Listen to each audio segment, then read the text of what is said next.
Shinden.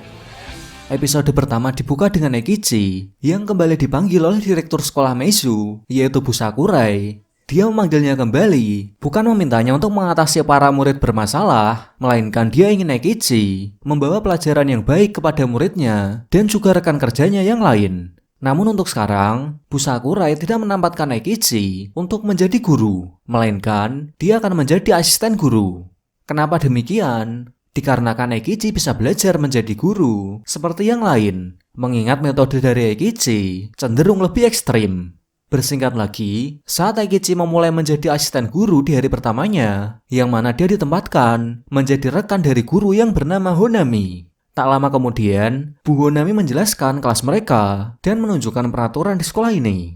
Tentu saja Bu Honami tidak senang kepadanya, mengingat Eikichi adalah mantan gangster. Meski begitu, dia menerimanya dengan senang hati, mengingat ini adalah perintah langsung dari Direktur Sakurai.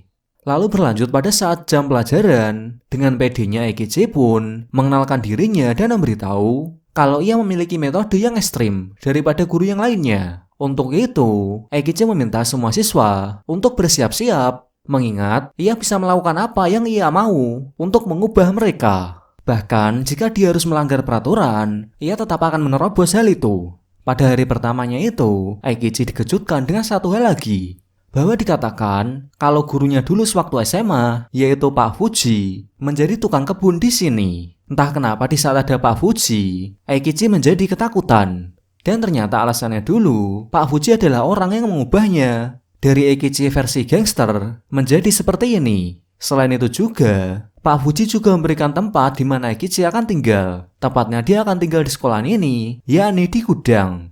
Ketika melihat gudang itu, Eikichi sempat melihat siswinya yang bernama Mariko membuang makanan di samping gudangnya. Entah apa maksud tersebut, tetapi ada yang tidak beres kepadanya. Sebelum kita lebih lanjut, kita diperjelas dulu karakter dari Mariko, yang mana di sekolah, ia adalah salah satu siswi yang terkenal, sampai-sampai ia bisa menjadi model berkat paras cantik dan sifat baiknya itu. Tapi, meski kenyataannya ia adalah orang yang baik, namun di rumah, ia sering memarahi ibunya dengan alasan yang belum jelas, yang berarti makanan yang dibuang oleh Mariko adalah buatan ibunya. Entah apa yang terjadi kepada mereka berdua, tetapi itu adalah masalah yang serius. Sejak mereka berdua bertengkar, Mariko sering pergi keluar agar jarang menemui ibunya lagi. Tentunya juga, ia berniat untuk mencari uang agar bisa membeli tempat tinggal sendirian. Tetapi ternyata cara yang ia gunakan adalah menjadi gadis bar. Namun dalam pekerjaan pertamanya, Eikichi mengetahuinya. Dikarenakan ia melihat Sejima bersama dengan siswinya tersebut. Mengetahui siswinya bekerja seperti itu, Eikichi langsung menghentikannya. Tetapi Mariko yang keras kepala langsung pergi. Selain itu, dia juga meminta untuk tidak mencampuri urusan orang lain.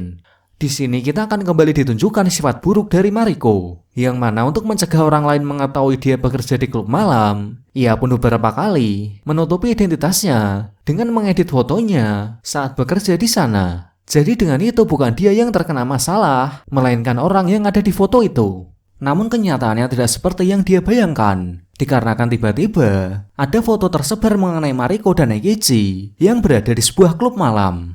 Tak hanya itu saja, salah satu gerombolan dari Kanako juga mengetahui rahasia gelap darinya. Pertama yakni, ia yang bekerja di klub malam, dan kedua adalah mereka mengetahui kalau Mariko bisa secantik itu gara-gara operasi plastik. Tentunya kawanan Kanako yang kesal dengannya mengancamnya untuk tetap ikut audisi. Jika tidak, maka ia akan menyebarkan rahasia ini ke sekolah. Karena tekanan itu, Mariko pun pulang untuk merenungi kesedihannya. Tetapi anehnya, dia malah menyalahkan ibunya tentang semua ini. Bahkan dia juga merobek semua foto lamanya tersebut. Ia beralasan, jika ibunya membuang foto lamanya itu, maka ia tidak akan malu seperti ini. Melihat hal itu, ibunya sangat sedih, dikarenakan ibunya tetap menyayangi Mariko dalam situasi apapun, meski dulu atau sekarang. Tetapi Mariko yang keras kepala malah menyangkal hal itu. Alasannya, perhatian ibunya selama ini adalah kebohongan. Dalam suasana yang memanas itu, Eikichi datang dan mencoba memecahkan masalah dari Mariko, bahwa rasa perhatian ibunya itu tidaklah bohong. Itu terbukti dari ibunya yang telah merawatnya sampai saat ini, walau dalam kondisi apapun. Namun sebenarnya, alasan dari Mariko operasi bukan karena dia ingin menjadi cantik saja. Tetapi ia juga ingin menghilangkan luka bakar akibat kejatuhan setrika saat bertengkar dengan ibunya. Namun sebenarnya yang salah bukan dari ibunya saja, tetapi juga Mariko yang kurang percaya diri. Alih-alih itu, Mariko melampiaskan kekesalannya pada ibunya. Mengetahui masalah yang sebenarnya, Eikichi menasihati satu hal kepadanya, bahwa jika Mariko ingin berubah dengan penampilan yang sekarang, silahkan. Asalkan dia tidak boleh malu dengan dirinya dahulu. Untuk itu, Eikichi meminta Mariko agar percaya kepada dirinya sendiri. Meski hal itu berat, tetapi nanti juga akan kembali seperti biasa. Dengan perkataan tersebut, masalah dari Mariko pun berakhir di sini. Tetapi itu belum sepenuhnya berakhir, dikarenakan dia harus menghadapi kenyataan kalau pada acara audisi nanti, rahasianya akan terbongkar semua. Meski kenyataan itu pahit, tetapi Mariko tetap akan menjalankannya. Selain itu, dia juga mengungkapkan keluh kesahnya selama ini, bahwa dia merasa senang memiliki wajah seperti ini. Tetapi, meski apa yang telah dia inginkan tercapai, tetap saja membuat hatinya cemas. Namun dengan semua yang telah terjadi, ia belajar banyak hal tentang cara arti bersyukur dan menerima keadaan. Meski tidak menang dalam acara tersebut, Mariko tetap senang. Dikarenakan dengan semua ini, jelas kalau dia tidak akan malu lagi dan menerima kenyataan tentang hidupnya ini. Dengan begitu masalah dari Mariko dan ibunya selesai.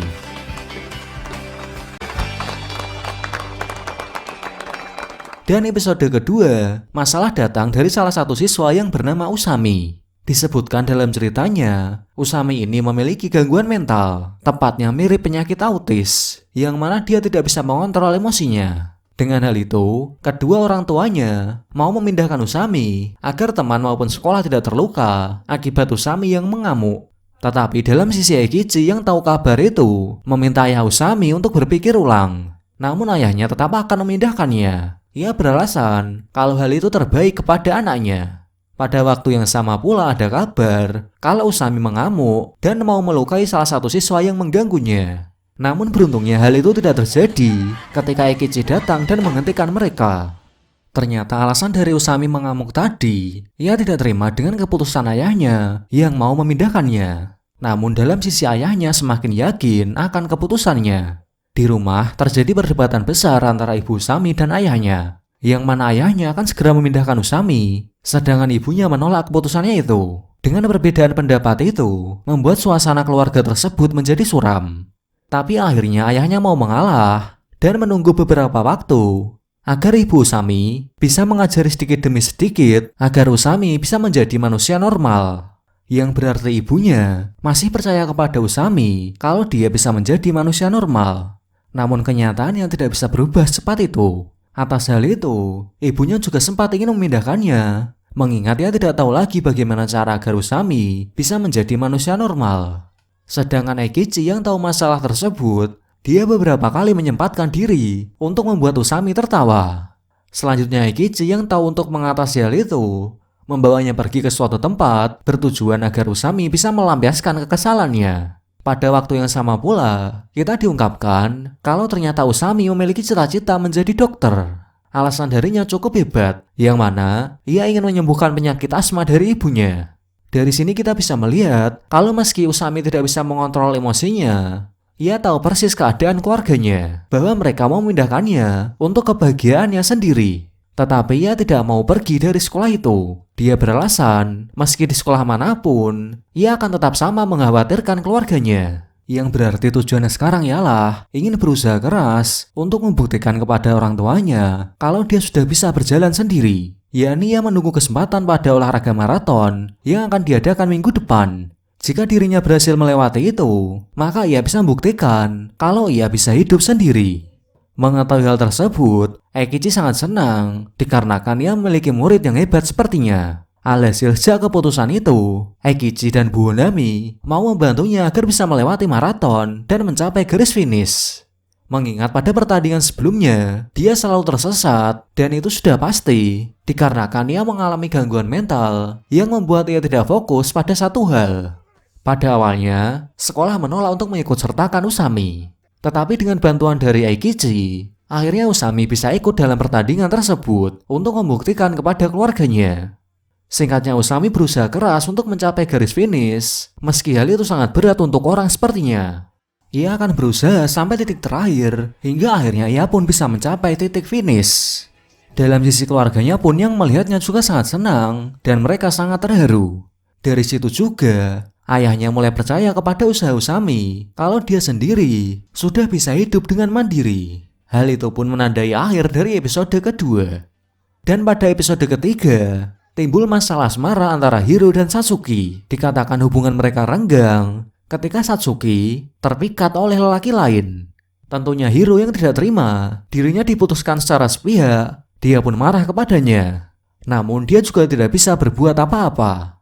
Mengetahui hal itu, Eikichi pun menasihatinya untuk mencari yang lain. Namun sayangnya Hiro yang tidak bisa move on masih galau akan hal itu. Dia beralasan sangat mencintainya. Saking Hiro mencintai Satsuki, dia rela bekerja paruh waktu untuk membelikan sebuah cincin untuknya. Namun sekarang usahanya sia-sia saja karena Satsuki tidak mencintainya lagi. Di lain tempat, ada sebuah peristiwa yang sangat buruk terjadi, yang mana banyak identitas dari para murid atau pekerja yang dimanfaatkan untuk berbuat jahat. Untuk itu kepala sekolah meminta para guru untuk memperhatikan para muridnya, karena bisa jadi para murid di sekolah ini menjadi salah satu korban dari kejadian ini. Malam harinya saat pulang, Satsuki merasa ketakutan kepada Hiro. Entah apa alasannya, dia menyimpulkan kalau Hiro adalah seorang penguntit yang mau berbuat jahat kepadanya. Kenapa ia bisa berspekulasi seperti itu? Ya karena Hiro sangat mencintainya, apalagi kemarin dia telah memutuskannya. Di sini diungkapkan pula kalau Satsuki ini adalah salah satu blogger yang cukup terkenal. Sampai-sampai di tempat kerjanya banyak pengunjung dari penggemar blognya. Di sini pula setelah putus dari Hiro, Satsuki dekat dengan cowok lain yang bernama Nori. Tak lain dan tak bukan, Nori adalah orang yang dimaksud di awal cerita. Tetapi anehnya Nori selalu mengajaknya bersama dengan teman-temannya. Tanpa curiga sama sekali, Satsuki pun mengikutinya, mengingat dia sudah jatuh cinta kepada Nori. Suatu ketika, tiba-tiba ada karakter Satsuki masuk ke dalam game kriminal yang akhir-akhir ini banyak diperbincangkan. Yang berarti benar adanya kalau Satsuki dalam bahaya. Dan bukti itu diperkuat lagi dari Sejima yang mengatakan kalau dia sedang mengatasi kasus banyak gadis SMA yang dibuang setelah dijual kepada seseorang. Untuk itu Sejima meminta Eikichi agar berwaspada karena bisa jadi para muridnya terjebak dalam bahaya tersebut. Mengetahui hal itu, Eikichi pun mulai mencari pelaku tersebut. Mengingat jika tidak secepatnya ditemukan, maka Satsuki dalam bahaya. Besoknya terjadi hal yang biasa, yang mana Satsuki sudah sembuh dari siuman dan menjalankan kehidupan seperti biasanya. Namun sesuatu yang tak diinginkan terjadi, karena ternyata Nori dan kawan-kawannya adalah sebuah kelompok yang dibayar untuk mencari gadis SMA yang nantinya akan dijual kepada seseorang. Ternyata Nori dan kawan-kawannya baik kepada Satsuki untuk membuat Satsuki tidak curiga. Tentunya bukan hanya itu saja, dia juga mengancam Satsuki untuk mengikuti perintah mereka. Jika tidak mau, mereka akan menyebarkan video yang berisikan keluh kesah Satsuki terhadap keluarganya yang memiliki bisnis ilegal. Dalam keadaan seperti itu, Satsuki hanya bisa diam saja. Tapi beruntungnya rencana Nori dan kawan-kawan gagal dikarenakan Eikichi datang dan langsung mengejar mereka.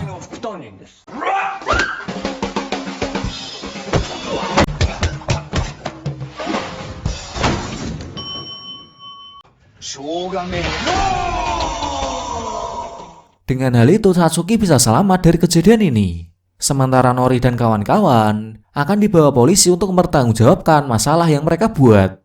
Tetapi sebelum Nori pergi, Eikichi bertanya tentang siapakah pembuat game kematian itu. Tetapi Nori tidak mengetahuinya. Dan di sini Eikichi menyimpulkan masih ada satu lagi seseorang yang mau berbuat jahat kepada Satsuki. Tapi untuk sekarang ia menghiraukannya, mengingat ia tidak tahu harus kemana untuk menyelidiki hal itu. Dan sekarang waktu yang tepat adalah untuk memikirkan Satsuki agar tidak trauma tentang hal ini. Tetapi ia tidak akan menemuinya, melainkan dia meminta tolong ke Hiro untuk menenangkannya. Dikarenakan Hiro yang tahu akan perasaannya. Namun bodohnya, Satsuki yang masih trauma akan hal tadi, dia didatangi oleh orang misterius. Entah apa yang dipikirkan Satsuki saat itu, dia pun mau mengikuti orang tersebut. Usut punya usut, ternyata orang itu adalah pembuat game kematian. Dia melakukan itu untuk mencari uang Yang berarti selama ini, orang yang menguntit Satsuki adalah dia. Entah siapa orang misterius tersebut, yang pasti sekarang, dia mau menjual Satsuki kepada seseorang di klub malam. Ternyata rencana yang dilakukan oleh orang misterius ini sudah lama. Bahkan, ia juga memanfaatkan kartu identitas dan kepopuleran Satsuki untuk menarik pengunjung ke sini. Dengan hal itu, Satsuki semakin kebingungan lagi karena dia tidak menduga kalau hal sepele seperti menunjukkan kartu identitas bisa membuatnya dalam kondisi seperti ini. Beruntungnya Hiro berada di sana dan mau menyelamatkan Satsuki. Tetapi karena dia sendirian, malah ia diajar balik oleh bawahan orang misterius tersebut. Namun beruntungnya Eikichi datang untuk menyelamatkan mereka berdua.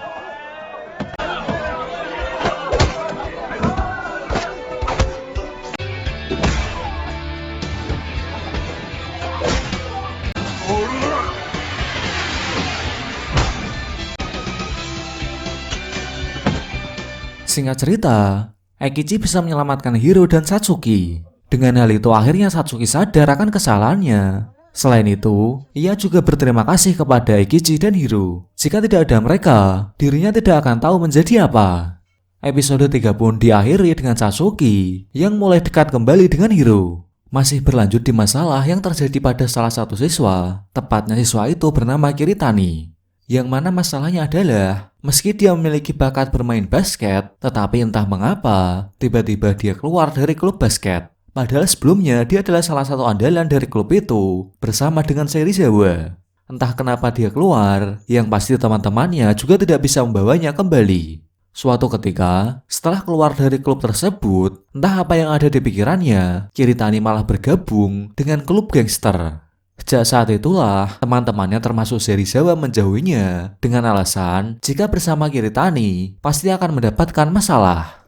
Mengetahui masalah dari Kiritani, Eikichi pun langsung bergerak dan bertanya langsung kepada Kiritani. Dia bertanya, kenapa kau keluar? Padahal ia sangat menyukai basket. Kiritani pun menjawab kalau ia sudah bosan.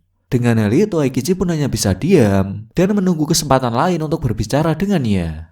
Tetapi meski begitu, Eikichi menyempatkan diri untuk menemui ayahnya Kiritani. Bisa saja dia tahu masalah dari anaknya yang menyebabkan Kiritani keluar dari klub basket. Namun di sini ayahnya juga tidak tahu masalahnya. Tapi yang pasti, setelah keluar dari klub basket, Kiritani selalu marah padanya dan tidak mau mengikuti perintahnya.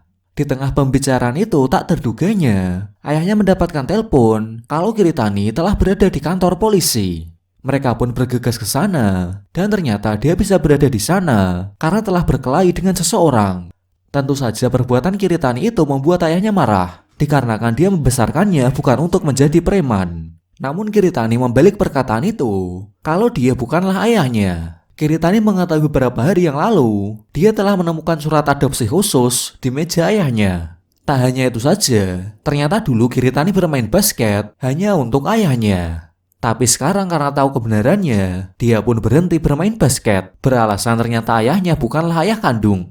Seketika hal itu membuat ayahnya terkejut, tapi dia tetap mengatakan kalau Kiritani tetaplah anaknya. Mendengar hal tersebut, Kiritani pun pergi dengan kesalnya. Selesai hal itu, Eikichi menemui ayahnya Kiritani, dan ayahnya menjelaskan arti surat adopsi khusus. Ternyata adopsi dan adopsi khusus berbeda. Yang mana adopsi adalah pengangkatan anak oleh orang lain menjadi anaknya sendiri. Sedangkan adopsi khusus yaitu ketika si ibu telah mati dalam proses persalinan, yang berarti Kiritani bukan diadopsi sejak anak, tetapi sejak dia masih bayi. Yang berarti ayahnya mengadopsinya bukan untuk menjaganya ketika ia sudah tua, melainkan ayah dan ibunya mau mengadopsinya karena suatu alasan kalau istri dari ayah Kiritani tak bisa memiliki anak. Dan setelah Kiritani bersama dengan mereka, ayah ibunya merawat Kiritani hingga besar dengan penuh kasih sayang. Bahkan Kiritani bisa bermain basket adalah berkat ayahnya, yang mana ayahnya selalu mengajarkannya basket sejak kecil. Namun untuk sekarang dia merasa bersalah kepada Kiritani karena tidak memberitahukan kebenaran itu. Selain itu juga, ia akan mencopot semua peralatan basket di rumah, beralasan kalau ternyata Kiritani bermain basket demi dirinya. Namun hal itu dihentikan oleh Eikichi karena peralatan itu sangat berharga baginya. Mengingat semua kebahagiaan mereka tertumpah pada seluruh peralatan basket tersebut. Di suatu tempat, Kiritani diminta teman gangsternya untuk mengambil narkoboy. Dan Kiritani pun mau melakukan tugas tersebut. Yang pasti alasan dari Kiritani karena mereka telah menganggapnya sebagai keluarga. Singkatnya, ia pun mengambil barang itu sesuai dengan kesepakatan. Tetapi saat akan kembali ke markas, dia pun dihentikan oleh Eikichi. Dia menghentikannya agar Kiritani kembali ke jalan yang benar. Selain itu juga, Eikichi menyempatkan mengubah sudut pandang Kiritani mengenai ayahnya. Eikichi mengatakan kalau hubungan darah tak menjamin hubungan ayah dan anak. Tetapi orang yang merawatmu sejak bayi sampai saat ini, maka dia adalah orang tua yang sebenarnya. Mendengar hal itu, Kiritani hanya bisa terdiam karena apa yang dilakukannya adalah salah. Dengan hal itu, sekarang Eikichi membawanya ke sekolah agar para gangster itu tidak mencari Kiritani, mengingat barang yang dibawa Kiritani adalah narkoboy mereka. Dan ternyata benar, esok harinya para gangster itu mendatangi sekolah untuk mencari Kiritani. Tentunya Eikichi telah mengantisipasi hal itu. Namun ia juga tidak bisa menyalahkan mereka kalau Kiritani yang mau melakukan tugas tersebut. Tetapi meski begitu, Eikichi meminta para gangster itu untuk melepaskan Kiritani. Sayangnya meski sudah bersujud dan memohon, para gangster itu tak mau melepaskan Kiritani. Namun ketika Eikichi memberikan obat itu, mereka mau melepaskan Kiritani. Ternyata Eikichi melakukan itu hanya ingin tahu apakah gangster itu benar-benar ingin membawa Kiritani atau hanya obat itu saja. Dan sesuai dugaan, para gangster itu hanya membawa narkoboy tersebut. Tentunya hal itu membuat Kiritani sedih dikarenakan yang berpura-pura menjadi keluarga adalah teman gangsternya. Sedangkan ayahnya yang memberikan kasih sayang padanya, dirinya malah tidak menyadari hal itu. Tak disangka lagi, para gangster itu meminta bawahannya untuk menyerang rumah Kiritani, beralasan kalau Kiritani telah gagal menjalankan tugasnya. Dengan hal itu, Kiritani bergegas ke sana untuk menyelamatkan ayahnya. Sedangkan Eikichi, dia sudah menghubungi Sejima untuk datang ke sekolah dan menangkap para gangster pengedar narkoboy. Jadi sekarang Eikichi akan pergi ke rumah dari Kiritani untuk berjaga-jaga kalau mereka diajar oleh para gangster yang lain. Singkatnya, Eikichi datang dan mengejar para gangster yang telah melukai Kiritani dan ayahnya. Dengan hal itu masalah terselesaikan dan Kiritani bisa berbaikan dengan ayahnya. Keesokan harinya, masalah perselisihan terjadi antara kelompok Kanako dan Sugumi. Tepatnya masalah itu terjadi ketika Kanako marah akibat dia mendapati fotonya yang dirusak oleh kelompok dari Sugumi. Padahal kenyataannya bukan Sugumi yang melakukannya. Tetapi Kanako masih menyangkal dan mau balas dendam. Namun saat itu, Kanako tidak mau balas dendam secara terang-terangan. Dengan alasan, mereka tidak mau dicap sebagai orang jahat. Bukan hanya itu saja, kita diungkapkan kalau kelompok Kanako di kelas ditakuti oleh semua perempuan. Jadi dengan hal itu, sekarang Sugumi dan kelompoknya harus berhati-hati dengan mereka, mengingat perlakuan mereka sangat buruk. Dan itu terlihat pada part pertama, yang mana Kanako telah menyebarkan foto lama dari Mariko. Ternyata Kanako akan bergerak saat acara festival sekolah tiba. Tentunya sebelum balas dendam pada Sugumi, dia akan menghasut salah satu teman dari Sugumi yaitu Nozomi. Dan singkatnya dengan berbagai intimidasi, akhirnya Nozomi mau mengikuti perintah Kanako untuk menjauhi Sugumi. Jika Nozomi masih menentang perintahnya, maka ia akan memperlakukan Nozomi seperti Sugumi. Dengan hal itu, pertemanan dari Nozomi dan Sugumi mulai merenggang. Tak lama kemudian, diputuskanlah kalau kelas ini akan mengadakan pentas drama untuk festival. Namun tampaknya hal ini malah akan dimanfaatkan oleh Kanako untuk menindas Sugumi. Tentu saja Sugumi pun tidak bisa apa-apa, mengingat ini hanyalah sebuah latihan drama. Sedangkan dalam sisi Nozomi hanya bisa melihatnya dari kejauhan, mengingat jika dia membantunya, maka dia akan ditindas oleh kelompok Kanako.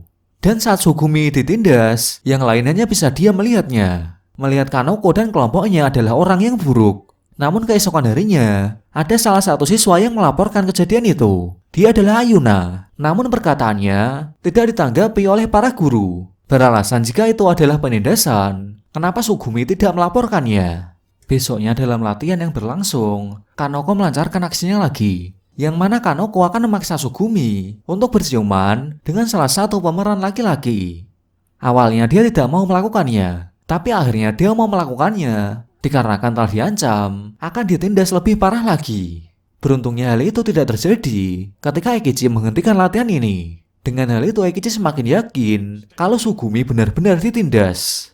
Atas hal itu, Eikichi bertanya kenapa ia tak mau berhenti melakukan perintah dari Kanako, padahal ia tahu sendiri kalau ia telah ditindas olehnya. Ternyata ada alasan dari Sugumi, yang mana dia bertahan untuk melindungi para teman-temannya termasuk Nozomi. Dikarenakan jika dia melawan, pasti Kanako and the Gang akan mengalihkan target mereka kepada Nozomi. Jadi dia memilih untuk mengorbankan dirinya demi bisa melindungi teman-temannya. Mengetahui alasannya, Eikichi hanya bisa menerima keputusannya. Meski sekarang dia tidak bisa membantu, tetapi Eikichi tetap senang padanya, dikarenakan dia memiliki murid yang baik hati. Setelah beberapa hari kemudian, Eikichi yang melihat pengorbanan Sugumi, dia tak tahan lagi. Lalu akhirnya dia bergerak untuk membantunya. Tentunya ia tidak bisa sendiri, yang mana ia meminta bantuan dari teman-temannya Sugumi. Ternyata rencana Eikichi adalah membuat Kanako mengerti apa yang mereka lakukan adalah sebuah kejahatan. Dan untuk membuat mereka sadar, ialah dengan cara mengintimidasi balik. Dengan begitu mereka akan sadar kalau perbuatan mereka adalah salah. Berangkat saat acara itu dimulai, yang mana saat tengah dalam acara, Kanako sedang mengintimidasi Sugumi. Lalu Eikichi datang dan memulai rencananya, di mana ia meminta teman Sugumi untuk menyekap Kanako dan kelompoknya. Selanjutnya yakni giliran kelompok Sugumi yang akan balas dendam. Tentu saja hal itu membuat Kanako ketakutan dan hanya bisa pasrah, mengingat dia tidak menduga kalau rasanya ditindas seperti ini. Dengan hal itu, akhirnya Kanako dan kelompoknya sadar kalau mereka salah. Tetapi hal itu belum selesai, dikarenakan masih ada yang kurang satu hal untuk diberi pelajaran, yakni dia adalah Nozomi. Tepatnya Eikichi mengatakan kalau yang dilakukan Nozomi adalah pengecut. Kenapa seperti itu? Yakni seburuk-buruknya apa yang dilakukan oleh Kanako, lebih buruk Nozomi yang mengkhianati Sugumi temannya sendiri. Kemudian untuk membuat Nozomi sadar akan tindakannya, Eikichi mengatakan kalau Sugumi masih bertahan dari intimidasi Kanako adalah demi melindungi orang sepertinya. Seketika mendengar perkataan tersebut, Nozomi terdiam dan meminta maaf kepada Sugumi. Dan dengan begitu masalah ini berakhir. Kabar baiknya lagi, Kanako dan Sugumi berbaikan dan menjadi teman seperti semula. Di hari berikutnya terjadi hal yang besar di kelas Eikichi, yang mana muridnya yang bernama Sana adalah salah satu gitaris dan penyanyi yang akhir-akhir ini lagi naik daun di sosial media. Tentunya mengetahui hal tersebut membuat seisi kelas gaduh dan tak menyangka kalau ada teman sekelasnya yang terkenal. Dalam sisi Sena sendiri hanya bisa senyum dikarenakan teman-temannya menyukai karyanya. Di sini diungkapkan pula kalau mimpi dari Sena adalah menjadi seorang musisi. Tapi untuk sekarang, mimpi dari Sena terhambat dikarenakan ia tak memiliki uang.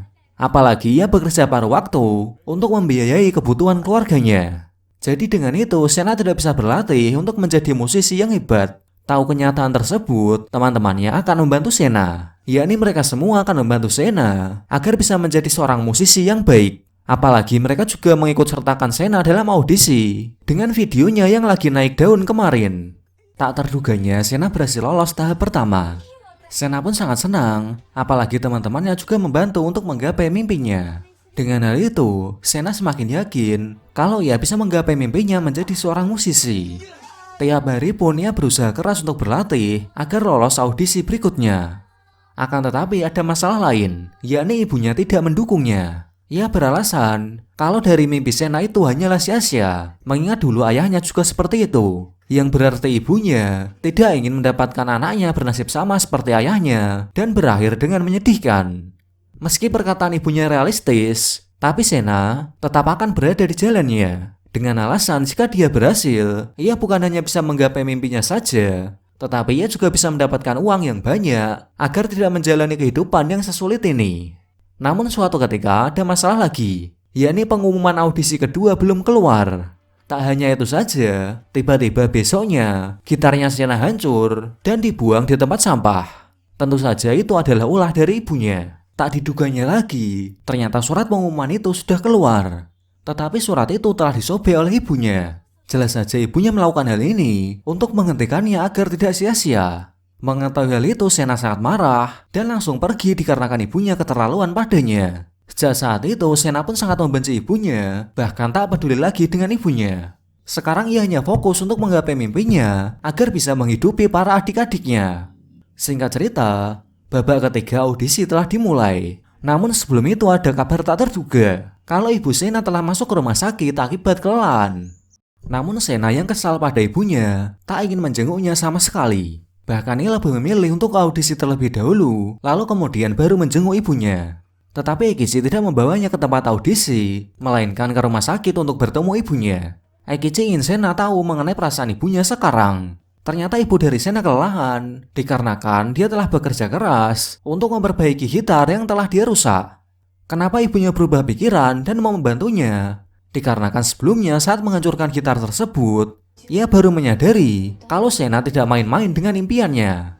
Dengan hal itu, untuk menebus kesalahannya, ibunya pun bekerja keras untuk memperbaiki gitar agar Sena bisa ikut audisi. Kenyataan itu membuat Sena sedih, tetapi dengan hal itu dia semakin yakin untuk menang dalam audisi tersebut. Tetapi sayangnya kenyataannya tidak semudah itu, mengingat Sena belum lolos dalam babak terakhir.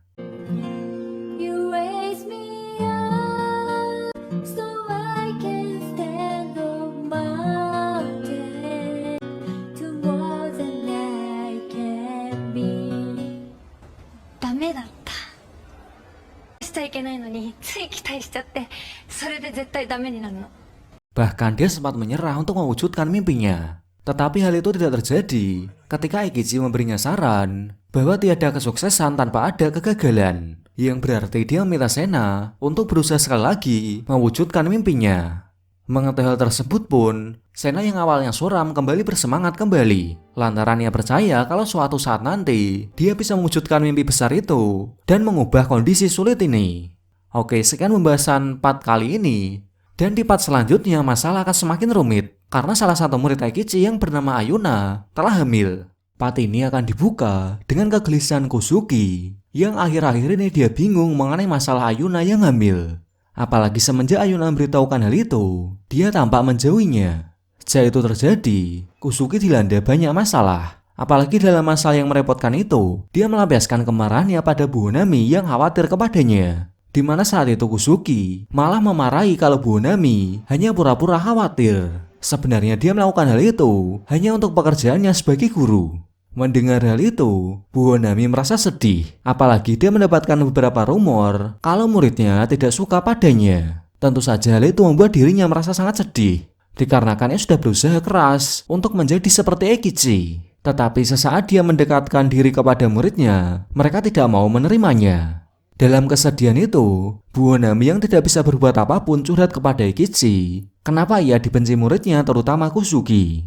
Namun tanggapan dari Eikichi malah membuat Bu Honami marah dan membencinya. Dikarenakan Eikichi tidak tahu usaha yang dia lakukan agar dekat dengan muridnya. Suatu ketika saat festival kembang api, ada kabar buruk lagi, yang mana Eikichi dan Bu Honami saat berpatroli mendapati Kusugi sedang berkelahi dengan seseorang.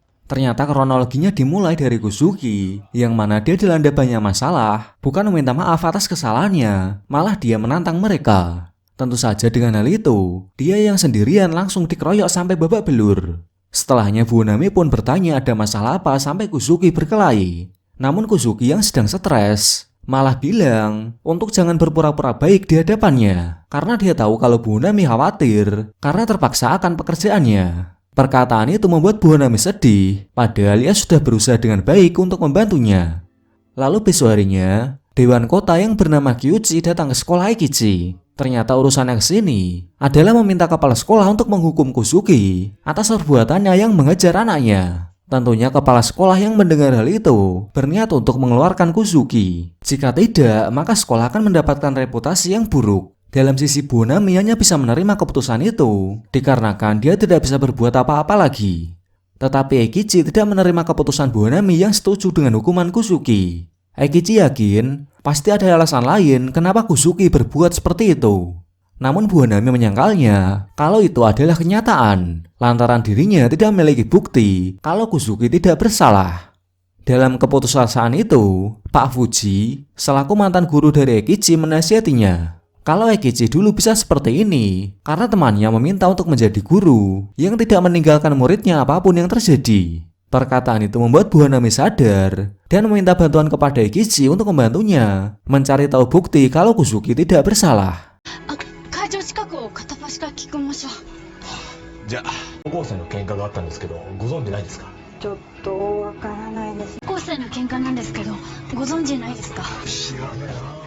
Singkatnya, hari keputusan esok telah tiba, yang mana Eikichi telah mendapatkan bukti dari seorang pengemis yang melihat kejadian itu. Bukan hanya itu saja, dia juga mendapatkan rekaman CCTV perlakuan buruk dari anak Dewan Kota. yang berarti Kusugi adalah korban kekerasan dari anak dewan kota tersebut. Dengan demikian, Kusugi tidak jadi dikeluarkan dari sekolah. Namun hal itu belum berakhir, dikarenakan Buonami ingin meminta maaf pada Kusugi dengan sikapnya yang seperti itu. Dari sisi Kusugi sendiri juga minta maaf kalau ia bisa berkata seperti itu karena tertekan masalah yang berat. Bahkan Kusugi yang mulai percaya pada Buonami juga membeberkan kalau Ayuna telah hamil. Tentu saja hal itu membuat Buonami terkejut, tetapi dengan Kusugi yang terus terang, ia akan membantunya mengatasi masalah ini. Sementara di sisi lain, Eikichi diberitahu oleh salah satu teman dekat dari Ayuna yaitu Mary kalau Ayuna pergi ke tempat aborsi anak. Dengan hal itu, Buonami dan Eikichi meminta mereka untuk membicarakan hal ini di sekolah. Namun pembicaraan itu berlangsung singkat karena untuk mengatasi hal ini, Ayuna telah menggugurkan bayinya demi masa depan dirinya dan Kusugi. Mengetahui hal tersebut, Kusugi terkejut dikarenakan Ayuna tidak memberitahunya. Di sisi lain ada kabar buruk lagi, yang mana Serizawa telah cedera akibat terlalu keras latihan demi bisa pergi ke Amerika. Pada awalnya itu hanyalah cedera biasa, tetapi secara tiba-tiba, Serizawa tidak bisa menggerakkan tubuhnya sesuai yang dia pikirkan. Hal itu membuat Serizawa sedih, namun dia tidak memberitahukan ke yang lain agar mereka tidak cemas. Sampai suatu waktu, hal yang tak diinginkan terjadi, yang mana Serizawa divonis telah mengalami kelumpuhan. Mengetahui hal tersebut, Serizawa sangat sedih, dikarenakan impiannya bermain basket di Amerika telah sirna. Padahal sebenarnya, hanya satu langkah saja untuk ke sana. Dengan semua itu, Serizawa merasa tak berdaya. Sementara dalam sisi Eikichi yang mengetahui salah satu muridnya mendapat musibah, dia pun sangat sedih. Semua yang mengetahui kabar itu pun juga sangat sedih. Tetapi pihak sekolah dan pelatih basket Serizawa malah menyalahkan dia sendiri. Dengan alasan Serizawa bisa seperti itu akibat salah dia sendiri. Mendengar hal itu, Eikichi sangat marah, dikarenakan pelatihnya sendiri malah menyerah untuk membantu Serizawa. Suatu ketika ada kabar yang baik, di mana manajer tim basket sekaligus teman dekat dari Serizawa yaitu Furuya mendapatkan sesuatu agar Serizawa tidak kehilangan harapan untuk hidup, yakni dia merekomendasikan Serizawa untuk mengikuti pentas olahraga bagi orang yang cacat. Mengetahui hal itu, Eikichi dan Buonami bergegas untuk memberitahukannya kepada Serizawa. Namun setibanya di sana, dia malah melihat kalau Serizawa berniat untuk bundir. Alasan dari Serizawa adalah ia tak memiliki harapan untuk hidup lagi, mengingat mimpinya yang telah sirna karena dia telah lumpuh. Namun itu tak terjadi ketika Eikichi menasihatinya satu hal, kalau ia masih bisa bermain asalkan dia tidak menyerah. Tetapi perkataan itu disangkal kalau nyatanya ia tidak bisa kembali lagi. Mendengar pernyataan itu, Eikichi langsung membawanya ke suatu tempat untuk membuka matanya. Ternyata tempat itu adalah pertandingan basket bagi orang lumpuh sepertinya. Tentu saja Serizawa yang melihat hal itu tidak bisa berkata apa-apa. Lalu akhirnya ia sadar kalau impiannya belum sirna, mengingat masih ada orang seperti dirinya yang mau berusaha untuk meraih mimpi walaupun dalam kondisi seperti ini. Dengan hal itu, Serizawa bisa kembali bersemangat dan mendapatkan tujuan yang baru. Bukan hanya itu saja, dia juga mengubah penampilannya. Bertujuan dengan ini, dia telah terlahir kembali. Mendengar perjuangan dari Serizawa yang seperti itu, teman setimnya yang awalnya suram kembali bersemangat. Apalagi dengan kisah Serizawa yang seperti itu, membuat mereka terpacu untuk menjadi lebih baik lagi dan bersyukur. Berikutnya terungkap salah satu alasan dari siswa yang bernama Mary selalu berada di UKS sekolah. Ternyata alasannya, siswa sekelas membencinya, mengingat dulu Mary sempat terlibat hubungan asmara dengan gurunya, yaitu Pak Kihara. Jadi sejak hal itu terjadi, Mary selalu berada di UKS. Lagi-lagi diungkapkan fakta yang mengejutkan, yang mana ternyata semua masalah yang terjadi di sekolah ini adalah ulah dari Mary. Yang mana dia melakukan hal itu untuk balas dendam kepada teman sekelasnya yang membuat Pak Kihara dikeluarkan dari sekolah ini. Bahkan sekarang, ia akan memulai pembalasan dendam itu. Tentu saja Eikichi yang mengetahui hal itu. Dia memarahi sekelas kenapa mereka memperlakukan Mary seperti itu. Dengan alasan, meski Mary telah melanggar peraturan, mereka sebagai teman tidak boleh bersikap buruk padanya. Perkataan itu akhirnya membuat sekelas sadar kalau mereka sudah keterlaluan. Dan rencana balas dendam Mary dimulai dengan mengungkapkan kalau Ayuna telah hamil. Tentu saja mengetahui hal itu, pihak sekolah langsung memanggil Kusugi dan Ayuna ke kantor. yang akhirnya kepala sekolah berniat untuk mengeluarkan mereka karena telah melanggar peraturan. Namun akhirnya masalah itu selesai ketika Ayuna membeberkan kalau ia telah menggugurkan bayinya. Mengetahui hal itu, pihak sekolah tidak jadi mengeluarkannya. Mengingat jika Ayuna telah menggugurkan bayinya, asosiasi pendidikan tidak memiliki bukti kalau sekolah telah melindungi siswi yang hamil. Ternyata Mary mengungkapkan hal tadi untuk menunjukkan rasa kesalnya kepada sekelas maupun teman baiknya sendiri yaitu Ayuna yang meninggalkannya di waktu sulit. Jadi sekarang ia akan melakukan hal yang sama untuk membuat Ayuna dan yang lainnya menderita dengan tujuan agar mereka merasakan hal yang sama ketika hubungannya dengan Pak Kihara berakhir gara-gara mereka. Tetapi ini hanyalah awalan saja karena ia akan berniat bundir agar mereka semua merasa bersalah. Tentunya sebelum bundir, ia akan menyiarkannya ke seisi sekolah dengan tujuan agar teman sekelasnya merasa menyesal. Mengetahui hal itu, Eikichi dan para siswa yang lain, mereka pun mencari tahu lokasi dari tempat di mana Mary akan bundir. Singkatnya setelah lama mencari, akhirnya mereka menemukannya. Di sana Eikichi menasihatinya satu hal, kalau Mary melakukannya, maka hal itu akan membuat Pak Kihara sedih. Eikichi menceritakan kalau sebelumnya ia sempat menemui Pak Kihara dan bertanya langsung tentang hubungannya dengan muridnya. Singkatnya dalam pembicaraan itu, Pak Kihara meminta ke Eikichi untuk mengatakan kalau ia akan menjadi lebih baik lagi dan pulih kembali. Untuk itu Pak Kihara meminta Mary untuk bersabar sampai ia pulih kembali.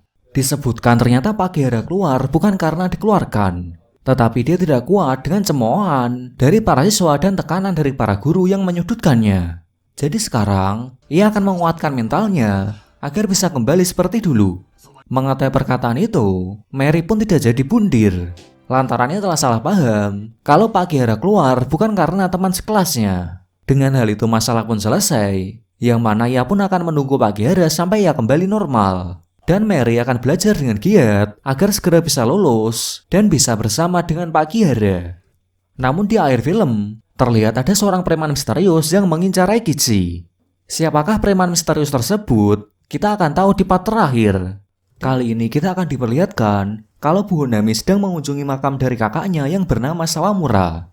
Namun saat di sana, ia tak menduga kalau mantan guru Eikichi yaitu Pak Fuji juga mengunjungi makam kakaknya. Disebutkan Sawamura dulu adalah teman dekat dari Eikichi. Mengetahui hal itu, Bu Honami sangat senang karena kakaknya berteman dengan orang yang baik.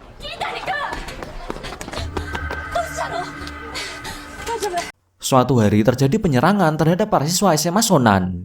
Entah apa alasan pelaku, yang pasti dia menyerang murid di sini untuk balas dendam kepada Eikichi. Selepas kejadian itu, Bu Honami diberitahu oleh seseorang tak dikenal kalau Eikichi adalah seorang pembunuh. Tepatnya yang Eikichi bunuh adalah Sawamura yang tak lain dan tak bukan adalah kakak dari Bu Honami. Mendengar hal itu, Bu Honami langsung meminta kejelasan kepada Ryuji sebagai salah satu teman dari Eikichi. Kemudian Ryuji menjelaskan kalau sebenarnya Eikichi bukan pembunuhnya, melainkan Sawamura terbunuh akibat preman yang membenci Eikichi.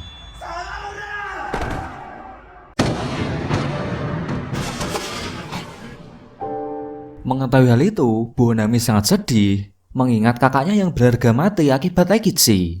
Dengan mengetahui kejadian yang sebenarnya, ia pun mulai menjauhi Eikichi. Sementara Eikichi sendiri juga tidak bisa apa-apa karena ia juga sangat shock kalau Bu Honami adalah adik dari Sawamura. Pada saat yang sama pula ada kabar yang buruk bahwa Ayuna telah masuk ke rumah sakit. Usut punya usut, ternyata ia belum menggugurkan kandungannya dikarenakan ia tak tega kalau bayinya berjuang untuk hidup. Dengan hal itu, pihak sekolah dibuat kebingungan lagi. Yakni jika Ayuna memutuskan untuk memperjuangkan bayinya, maka dia harus dikeluarkan bersama dengan Kusuki. Dan sedangkan dalam sisi Kusuki pun memutuskan untuk hidup dengannya setelah melihat tekad Ayuna yang ingin memiliki bayi dari anaknya. Oleh sebab itu, ia akan berbicara pada ibunya kalau ia akan keluar dari sekolah dan berniat bekerja untuk menghidupi Ayuna dan bayinya. Sayangnya ibunya tak setuju, beralasan jika seperti itu, Kusuki tidak bisa menggapai mimpinya sebagai seorang dokter.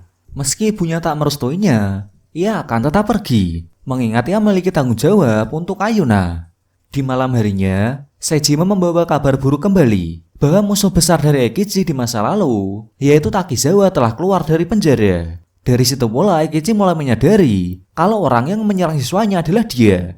Kenapa dia berpikir seperti itu? Mengingat sejak dulu Takizawa sangat membencinya. Sejak hal itu, ia pun mulai waspada dan berhati-hati jika tidak muridnya dalam bahaya. Singkatnya besok harinya, Takizawa menyewa para preman untuk menyerang muridnya Eikichi. Tentu saja Eikichi tidak bisa menyembunyikan lagi kalau muridnya terluka akibat dirinya. Sementara pihak sekolah akan memutuskan apakah Eikichi dipecat atau tidak agar para murid tidak diserang lagi. Namun di saat yang sama, Takizawa menyerbu sekolah ini untuk balas dendam.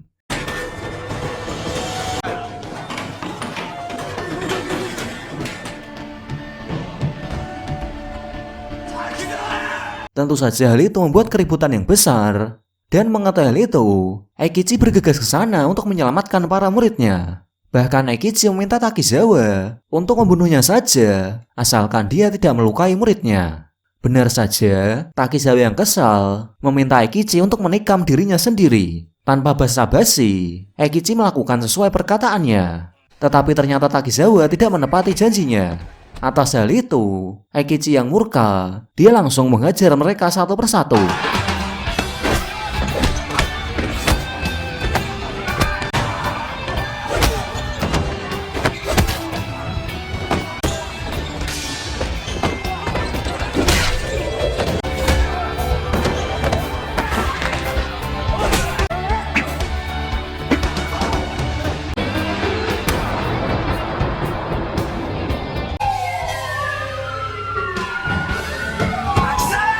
Dengan hal itu masalah terselesaikan dan Takizawa kembali dimasukkan ke penjara akibat kejadian ini.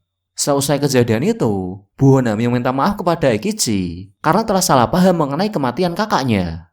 Ternyata dulunya kakaknya sangat berhutang budi pada Eikichi dengan alasan Eikichi telah menolongnya dari tindak pembulian. Dan yang paling penting, sebelum kematian dari Sawamura meminta Eikichi untuk menjadi seorang guru dengan alasan Sawamura ingin agar Eikichi mau melindungi muridnya sama seperti dirinya. Dengan semua yang sudah jelas, tanpa ada yang tertutupi, Buonami pun tidak marah lagi. Malah ia bangga kalau kakaknya mati demi orang hebat sepertinya. Apalagi impian kakaknya yang ingin Eikichi menjadi seorang guru sudah tercapai.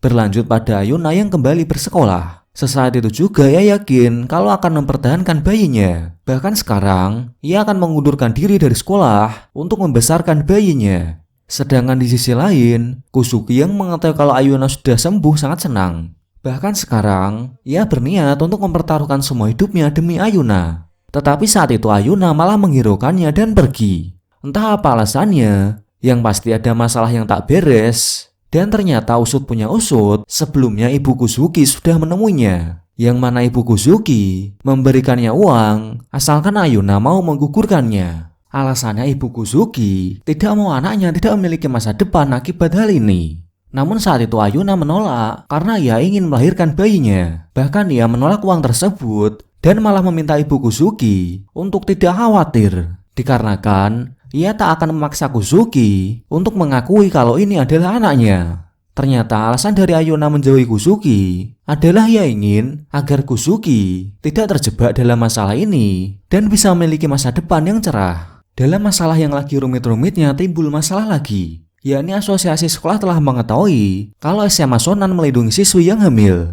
Tentu saja hal itu membuat pihak sekolah terdesak. Sampai akhirnya Direktur Sakura memutuskan untuk mengeluarkan Ayuna dan Kusugi. Dengan alasan jika tidak seperti ini, reputasi sekolah akan menjadi buruk. Alasan kedua, agar mereka berdua bisa belajar banyak dari apa yang mereka perbuat. Dalam ketegangan yang terjadi, lagi-lagi Ayuna masuk ke dalam rumah sakit akibat pendarahan yang banyak. Tentu saja di saat pengecekan, ternyata waktu persalinan telah tiba. Tetapi sebelum itu, persalinan itu tidak akan berjalan dengan normal, mengingat usia Ayuna masih 17 tahun. Meski begitu, Ayuna tetap akan melakukannya, meski ia akan mati. Mengetahui keputusan itu, semua pun hanya bisa pasrah kepada keadaan. Sedangkan dalam sisi Kusugi, dia meyakinkan ibunya agar mau merestui hubungannya. Melihat tekad kuat dari anaknya, ibunya pun akan merestuinya. Karena pada dasarnya dulu, ibunya menolak merestuinya agar Kusugi bisa bahagia. Tetapi jika dia merasa bisa hidup bahagia dengan Ayuna, maka ia akan merestuinya. Tak lama kemudian ada kabar baik, yakni persalinan Ayuna telah berhasil. Jadi mulai dari sini, mereka resmi menjadi ayah dan ibu. Namun masalah besar itu belum berakhir, dikarenakan mereka masih berurusan dengan asosiasi sekolah. Namun ternyata, mereka telah membuat keputusan untuk berhenti sekolah agar bisa membesarkan bayinya. Mengetahui keputusan tersebut, semuanya sangat senang, dikarenakan itu adalah pilihan terbaik agar mereka tetap bahagia. Tapi sebelum itu terjadi, teman-temannya ingin membuat kado perpisahan untuk Ayuna dan Kusugi, yang mana semua membuat acara kelulusan sendiri untuk perpisahan tersebut. Melihat hal itu, Ayuna dan Kusugi sangat senang dan menikmati acara itu. ありがとうございます。おめでとう。ありがとうございます。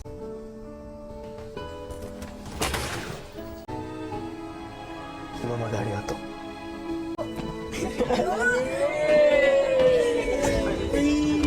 Tapi di tengah-tengah acara itu media datang dan bertanya kepada kepala sekolah, apakah pihak sekolah menyembunyikan siswi yang hamil.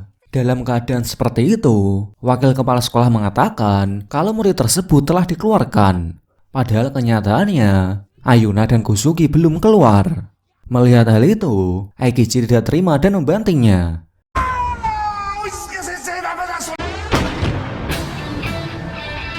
Dengan alasan, masih ada banyak hal yang harus dipelajari Ayuna dan Kusugi di sekolah. Kenapa Eikichi berkata seperti itu? Dikarenakan Eikichi tidak mau muridnya menyesal seperti dirinya. Lantaran dulu ia pernah mengalami kondisi seperti itu. Tetapi itu tak terjadi ketika ia dihentikan oleh teman-temannya dan mau mengulang dari awal. Meski apa yang dikatakan Eikichi ada benarnya, tetapi media masih menyangkal hal itu, dikarenakan peraturan adalah peraturan. Namun masalah itu berhasil diselesaikan oleh Direktur Sakurai, yang mana ia memperbolehkan Ayuna dan Kusugi tetap di sini. Dengan alasan, mereka berdua belum bisa berpikir dengan baik, mereka bisa belajar hal yang perlu dalam kehidupan bermasyarakat. Tentu saja dengan keputusan dari Direktur Sakurai yang membuat peraturan baru ditentang oleh pihak asosiasi. Mereka pun setuju jika Direktur Sakurai mau meninggalkan jabatannya. Dan dengan pengorbanan dari Direktur Sakurai, Ayuna dan Kusugi tetap bisa bersekolah meski memiliki anak. Film ini diakhiri dengan semua masalah dari kelas Eikichi yang sudah berakhir. Dan dengan berakhirnya masalah para muridnya, Eikichi pun dianggap guru yang hebat bagi semuanya. Mengingat dari masalah demi masalah dari muridnya, dia tidak menyerah untuk membantunya. Dan dengan ini GTA Season 2 berakhir. Terima kasih sudah menonton, dan sampai bertemu lagi di video selanjutnya.